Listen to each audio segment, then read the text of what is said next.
మెదక్ జిల్లా చిన్నశంకరంపేట మండలం దరిపల్లి గ్రామంలో శ్రీ భవానీ శంకర దేవాలయం వార్షికోత్సవ వేడుకలు ఈ నెల 22వ తేదీ నుంచి నిర్వహిస్తామని గురుస్వామి జీవన్ రెడ్డి జగన్ రెడ్డి తెలిపారు. 22వ తేదీ ఆదివారం ఉదయం 9 గంటలకు గణపతి హోమంతో పూజా కార్యక్రమాలు నిర్వహిస్తామని, పెద్ద ఎత్తున భక్తులు కార్యక్రమంలో పాల్గొని స్వామివారి కృపకు పాత్రులు కావాలని ఆలయ కమిటీ చైర్మన్ జగజీవన్ రెడ్డి జగన్ గురుస్వామి తెలిపారు.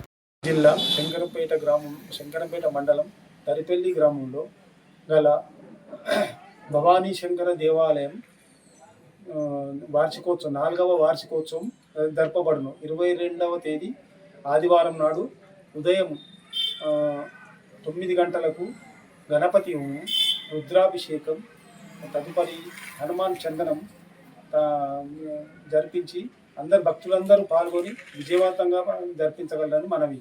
తర్వాత తీర్థప్రసాదములు స్వీకరించగలరని మా యొక్క మనవి.